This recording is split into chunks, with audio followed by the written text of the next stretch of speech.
Your words are spirit and life, O Lord, richer than gold, stronger than death. Your words are spirit and life, O Lord, life everlasting.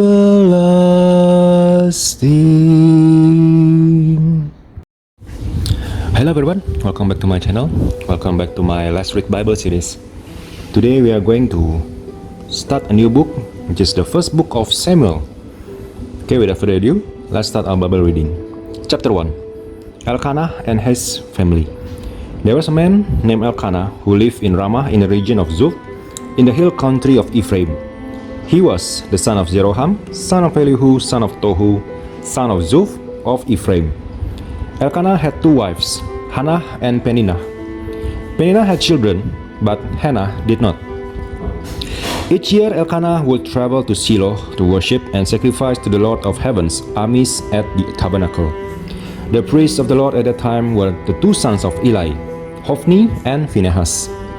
On the days Elkanah presented his sacrifice, he would give portions of the meat to Peninnah and each of her children. And though he loved Hannah, he would give her only one choice portion because the Lord had given her no children. So Peninnah would taunt Hannah and make fun of her because the Lord had kept her from having children. Year after year it was the same. Peninnah would taunt Hannah as they went to the tabernacle. Each time, Hannah would be reduced to tears and would not even eat. "Why are you crying, Hannah?" Elkanah would ask. "Why aren't you eating? Why be downhearted just because you have no children? You have me. Isn't that better than having 10 sons? Hannah's prayer for a son. Once, after a sacrificial meal at Shiloh, Hannah got up and went to pray. Eli the priest was sitting at his customary place beside the entrance of the tabernacle. Hannah was in deep anguish, crying bitterly as she prayed to the Lord. And she made this vow, "O Lord of Heaven's armies, if you will look upon my sorrow and answer my prayer and give me a son, then I will give him back to you. He will be yours for his entire lifetime, and as a sign that he has been dedicated to the Lord, his hair will never be cut." As she was praying to the Lord, Eli watched her. Seeing her lips moving but hearing no sound, he thought she had been drinking. "Must you come here drunk?" he demanded. "Throw away your wine." "Oh no, sir," she replied. "I haven't been drinking wine or anything stronger, but I am very discouraged, and I was pouring out my heart to the Lord. Don't think I am a wicked woman, for I have been praying out of great anguish and sorrow." "In that case," Eli said, "go in peace. May the God of Israel grant the request you have asked of him." "Oh, thank you, sir," she exclaimed. Then she went back and began to eat again, and she was no longer sad. Samuel's birth and dedication. The entire family got up early the next morning and went to worship the Lord once more. Then they returned home to Ramah. When Elkanah slept with Hannah, the Lord remembered her plea, and in due time she gave birth to a son. She named him Samuel, for she said, "I asked the Lord for him." The next year, Elkanah and his family went on their annual trip to offer a sacrifice to the Lord and to keep his vow. But Hannah did not go. She told her husband, "Wait until the boy is weaned. Then I will take him to the tabernacle and leave him there with the Lord permanently." "Whatever you think is best," Elkanah agreed. "Stay here for now, and may the Lord help you keep your promise." So she stayed at home and nursed the boy until he was weaned. When the child was weaned, Hannah took him to the tabernacle in Shiloh. They brought along a 3-year-old bull for the sacrifice and a basket of flour and some wine. After sacrificing the bull, they brought the boy to Eli. "Sir, do you remember me?" Hannah asked. "I am the very woman who stood here several years ago praying to the Lord. I asked the Lord to give me this boy, and he has granted my request. Now I am giving him to the Lord, and he will belong to the Lord his whole life." And they worshiped the Lord there. Chapter 2. Hannah's prayer of praise. Then Hannah prayed, My heart rejoices in the Lord. The Lord has made me strong. Now I have an answer for my enemies. I rejoice because you rescued me. No one is holy like the Lord. There is no one besides you. There is no rock like our God. Stop acting so proud and haughty. Don't speak with such arrogance. For the Lord is a God who knows what you have done. He will judge your actions. The bow of the mighty is now broken, and those who stumbled are now strong. Those who were well fed are now starving, and those who were starving are now full. The childless woman now has 7 children, and the woman with many children wastes away. The Lord gives both death and life. He brings some down to the grave, but raises others up. The Lord makes some poor and others rich. He brings some down and lifts others up. He lifts the poor from the dust and the needy from the garbage dump. He sets them among princes, placing them in seats of honor. For all the earth is the Lord's, and He has set the world in order. He will protect His faithful ones, but the wicked will disappear in darkness. No one will succeed by strength alone. Those who fight against the Lord will be shattered. He thunders against them from heaven. The Lord judges throughout the earth. He gives power to His king. He increases the strength of His anointed one. Then Elkanah returned home to Ramah without Samuel. And the boy served the Lord by assisting Eli the priest. Eli's wicked sons. Now, the sons of Eli were scoundrels who had no respect for the Lord or for their duties as priests. Whenever anyone offered a sacrifice, Eli's sons would send over a servant with a 3-pronged fork. While the meat of the sacrificed animal was still boiling, the servant would stick the fork into the pot and demand that whatever it brought up be given to Eli's sons. All the Israelites who came to worship at Shiloh were treated this way.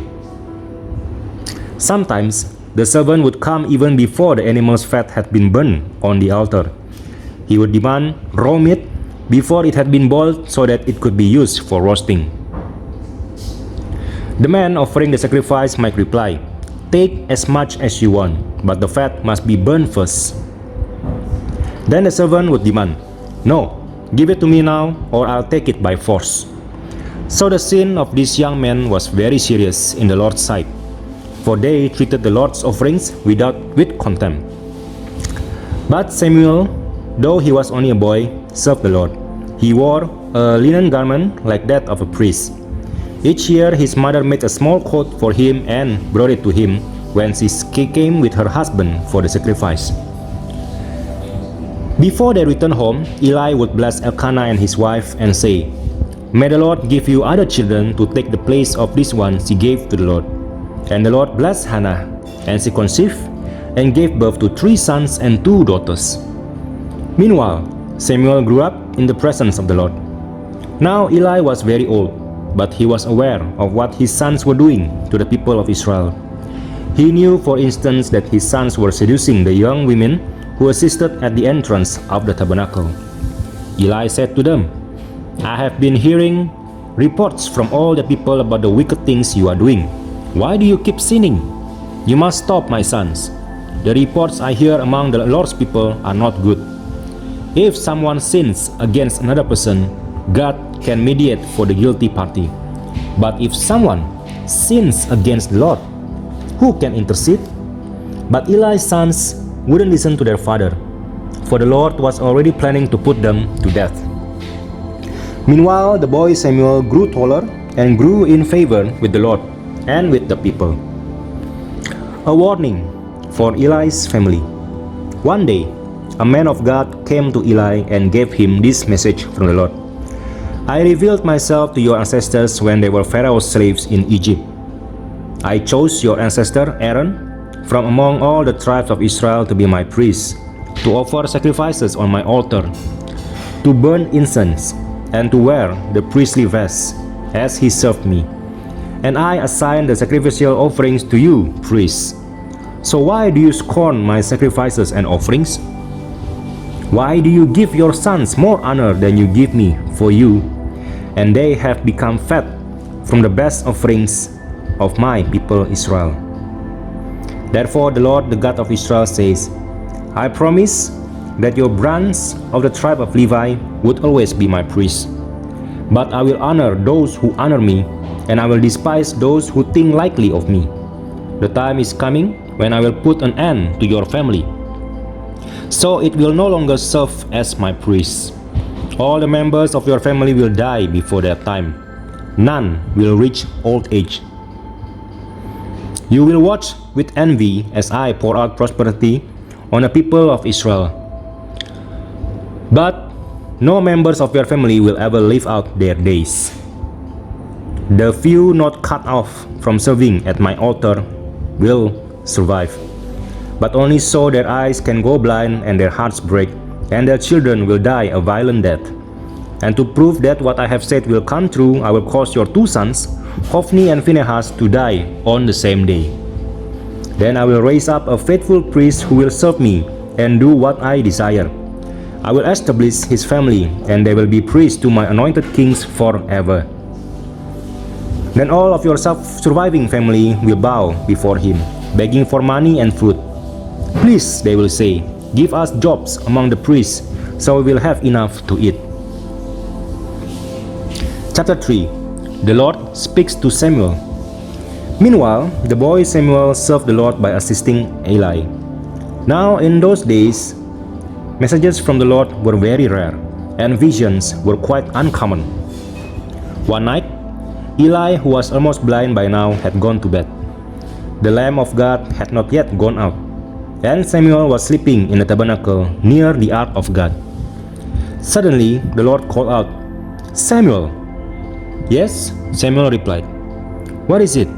He got up and ran to Eli. Here I am. Did you call me? I didn't call you, Eli replied. Go back to bed. So he did. Then the Lord called out again, Samuel!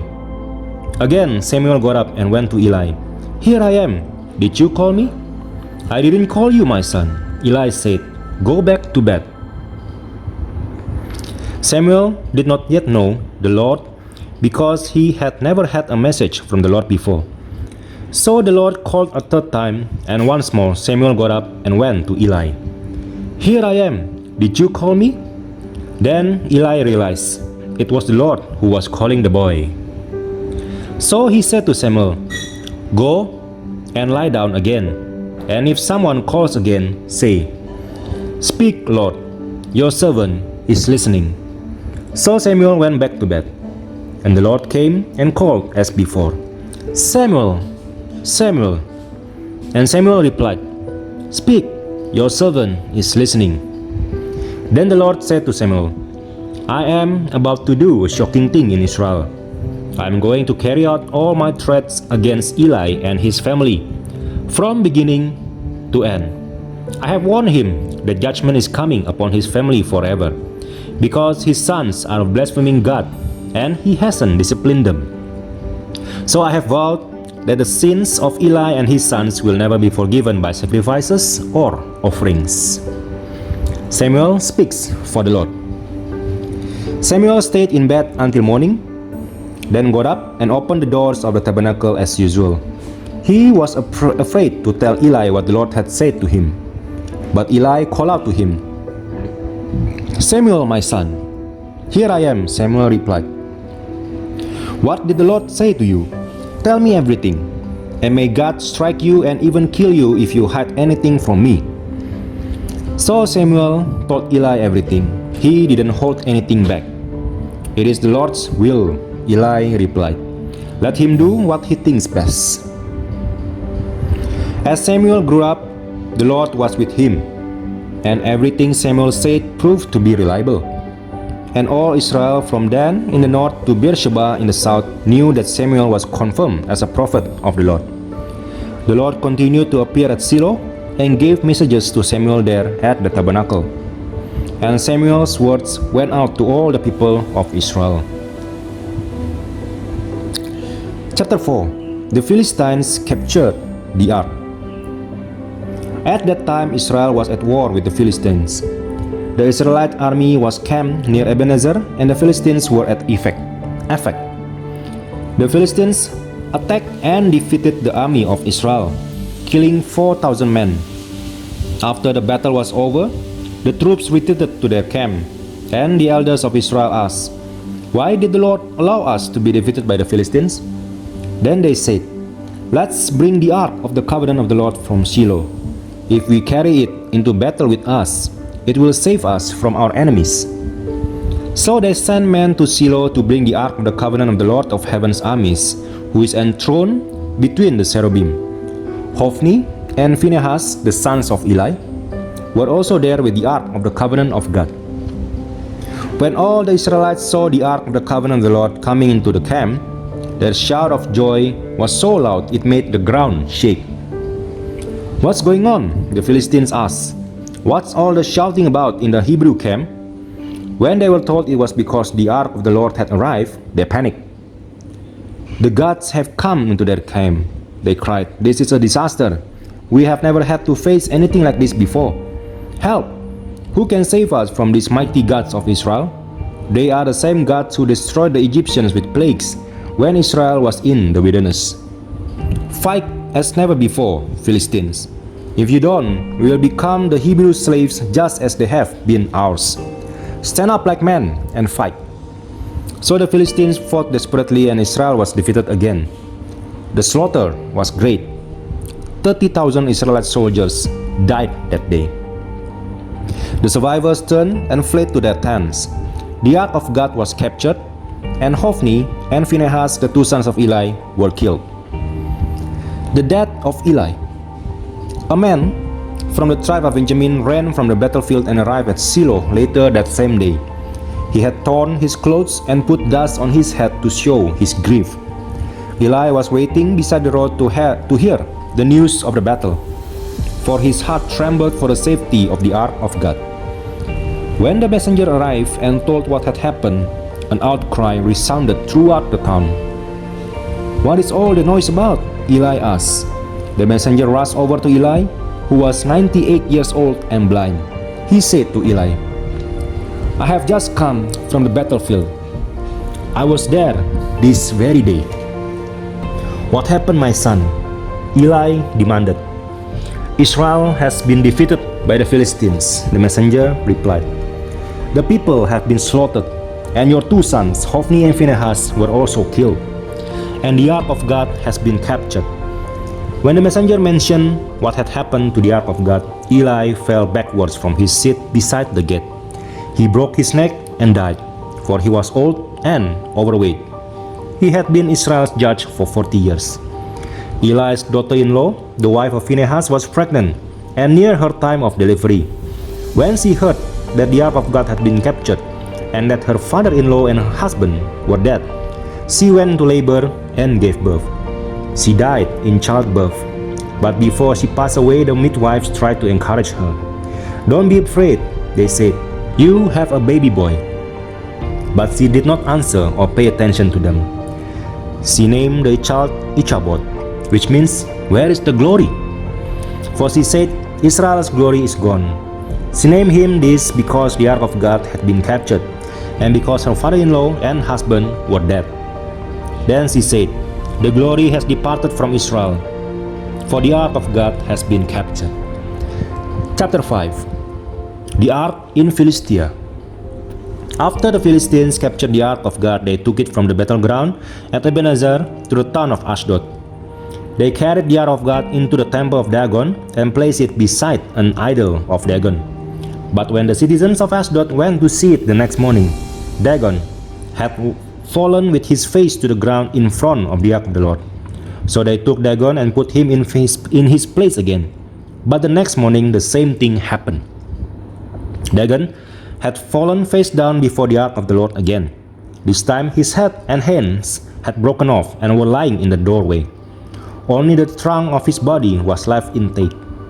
That is why to this day neither the priest of Dagon nor anyone who enters the temple of Dagon in Ashdod will step on its threshold. Then the Lord's heavy hand struck the people of Ashdod and the nearby villages with a plague of tumors. When the people realized what was happening, they cried out, We can't keep the ark of the God of Israel here any longer. He is against us. We will all be destroyed along with Dagon our God."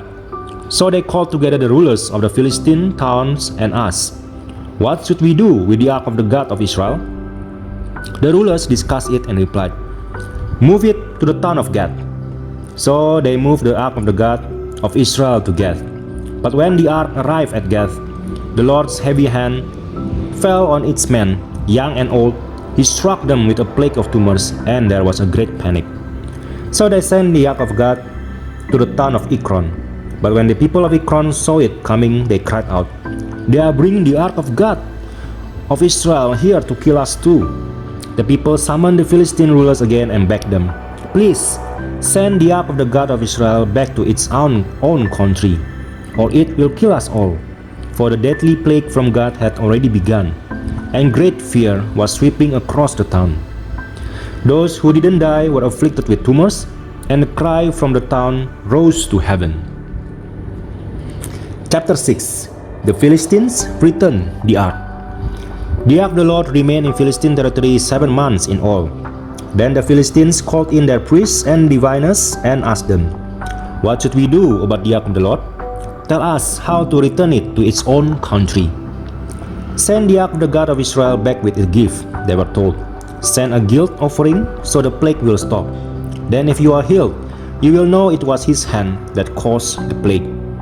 "What sort of guilt offering should we send?" they asked. Then they were told, "Since the plague has struck both you and your 5 rulers, make 5 gold tumors and 5 gold rats, just like those that have ravaged your land. Make these things to show honor to the God of Israel. Perhaps then he will stop afflicting you, your gods and your land. Don't be stubborn and rebellious as Pharaoh and the Egyptians were. By the time God was finished with them, they were eager to let Israel go. Now build a new cart and find 2 cows that have just given birth to calves. Make sure the cows have never been yoked to a cart. Hitch the cows to the cart, but shut their calves away from them in a pen. Put the ark of the Lord on the cart, and beside it, place a chest containing the gold rats and gold tumors you are sending as a guilt offering. Then let the cows go wherever they want. If they cross the border of our land and go to Beth Shemesh, we will know it was the Lord who brought this great disaster upon us. If they don't, we will know it was not his hand that caused the plague. It came simply by chance." So these instructions were carried out. 2 cows were hitched to the cart, and their newborn calves were shut up in a pen. Then the ark of the Lord and the chest containing the gold rats and gold tumors were placed on the cart. And sure enough, without veering off in other directions, the cows went straight along the road towards Beth Shemesh, lowing as they went. The Philistine rulers followed them as far as the border of Beth Shemesh. The people of Beth Shemesh were harvesting wheat in the valley, and when they saw the ark, they were overjoyed. The cart came to the field of a man named Joshua and stopped beside a large rock. So the people broke up the wood of the cart for a fire and killed the cows and sacrificed them to the Lord as a burnt offering. Several men of the tribe of Levi lifted the ark of the Lord and the chest containing the gold rats and gold tumors from the cart and placed them on the large rock. Many sacrifices and burnt offerings were offered to the Lord that day by the people of Beth Shemesh. The 5 Philistine rulers watched all this and then returned to Ekron that same day. The 5 gold tumors sent by the Philistines as a guilt offering to the Lord were gifts from the rulers of Ashdod, Gaza, Ashkelon, Gath, and Ekron. The 5 gold rats represented the 5 Philistine towns and their surrounding villages, which were controlled by the 5 rulers. The large rock at Beth Shemesh, when they set the ark of the Lord, still stands in the field of Joshua as a witness to what happened there. The ark moved to Kiriath Jearim, but the Lord killed 70 men from Beth Shemesh because they looked into the ark of the Lord, and the people mourned greatly because of what the Lord had done. Who is able to stand in the presence of the Lord, this holy God? They cried out, "Where can we send the ark from here?" So they sent messengers to the people at Kiriath Jearim and told them, "The Philistines have returned the ark of the Lord. Come here and get it." So the men of Kiriath Jearim came to get the ark of the Lord. They took it to the hillside home of Abinadab and ordained Eleazar his son to be in charge of it. The ark remained in Kiriath Jearim for a long time, 20 years in all. During that time, all Israel mourned because it seemed the Lord had abandoned them. Okay, everyone, we have done chapter 1 to chapter 6 from the new book, the first book of Samuel. Thank you very much for reading the Bible together with me. Have a good and blessed day, and see you again tomorrow. God bless.